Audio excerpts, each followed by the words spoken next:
this section of the kitty grooming that needs to happen weekly is for cleaning the ears. Now, I know a lot of people, a lot of just cat owners and fosters are very scared of cleaning inside the cat's ears, or just simply don't know how, or just think it's a vet thing and don't even think to check. I've been really surprised by how many people, if you go visit them, they get their cats groomed professionally, nails clipped, shave their cats down in the summer, and then if you look inside the ears, they're just disgusting. It's not hard to do. It's not invasive. It's a little invasive, but actually some cats love it, especially if you start when they're young, and you really can't hurt them. It's hard to hurt them doing it. It's not something you should be scared of. I already did the boy lancing, so see if you can get a good look in there. When you look inside a cat's ear, that is what it should look like. It should be clean. This whole actual skin of the ear flap should be clean, and then down in all the little nooks and crannies should be clean. The more you leave in there, the more chance there is for infection, parasites, irritation, and it's very hard for a cat to scratch its ears well or shake things out of its ear because of all the fur that they have right in front of them. So this is how you clean a kitty's ear.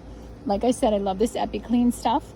Now, I know some recommendations for dogs. We used to have Great Danes, and for some reason our female was prone to yeast infections in her ear, and it was very painful and inflamed and hurt really bad. So the vet told us to take some EpiClean and actually squirt a shot of it down in her ear, and then clamp her ears shut and rub and keep it in there as long as we could. Then we'd all sort of run for cover, and she'd flap her head and, it would just come flying out of her ear. You don't want to do that with a cat. You never, ever want to actually squirt a liquid down in their ear. They can't shake their head with enough force to get it out, and they do have way more nooks and crannies than a dog. But you do need something damp to get through how sticky their earwax can be. So I just pour a couple drops on a Q-tip, give it a shake so it's not dripping wet, and then you want to come to their ear, fold it back. Now, these kittens are going to have pretty darn clean ears because I do this every week, and they should be acting like they're used to it. But I suppose one never gets used to a cold, wet thing going inside your ear. So who can blame them? The little boy kitty actually usually loves it. So what you want to do is look for all the nooks and crannies in there. Now, 99% of these are just folds in the ear flap itself, and then a little bit around the entrance down their ear canal. None of these lead directly to their brain. So you do not have to worry or be fearful to clean these. It works best if you can sort of fold the ear out, get this fur out of the way, you can see what you're doing. The idea is to slide this damp Q-tip, and I twist it as I go. Slide it around the little maze of tunnels and nooks and crannies.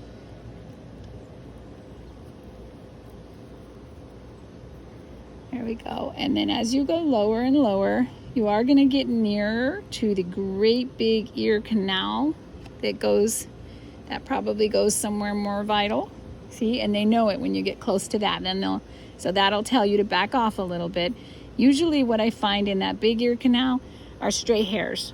Like they'll get a whisker or a stray hair that gets down in there that just drives them crazy. And if you get lucky, you will pull that out on the Q-tip. So once I use the Q-tip to get down into all the nooks and crannies, I like to have a wipe handy. And it's really good to wipe the actual ear flap off because it always looks nice and clean and shiny, but it builds up a little bit of residue every time they get really warm in the sun and a little earwax melts. So it just keeps it so. And then right here, this area right in front of their ear, I clean that off too.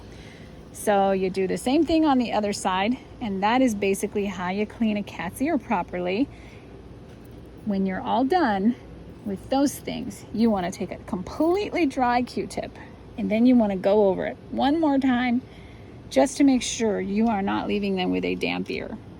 It's uncomfortable, it can grow fungus, it can lead to more problems. So this is a minimally invasive, make sure you leave it dry kind of thing. And one more word about cleaning their ears is if you do it enough and do it regularly, they will get used to it and actually lay there and purr while you do it. It feels like their mama cat cleaning out their ears when they were a baby. So I'm not going to waste video time doing this other one and filming it. I'll just get this finished and move on to the next part.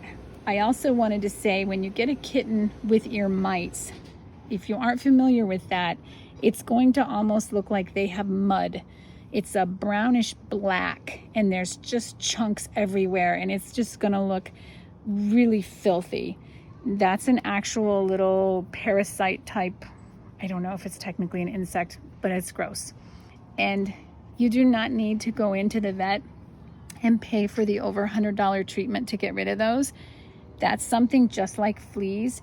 If you remove it yourself and you keep removing it, it's not going to come back. It doesn't lay eggs in their skin or anything. You can get that out yourself simply by a consistent cleaning out and grooming practice.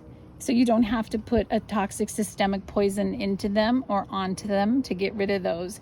When you start cleaning the ears like I just did, when you get deeper down toward the canal, or when you get to a section where it's really thick with what you think are ear mites, it's going to turn almost reddish. I'm not sure if that is actually old blood that they ate. My vet told me that the big clumps of brownish stuff was actually their poop, the poop of the ear mites.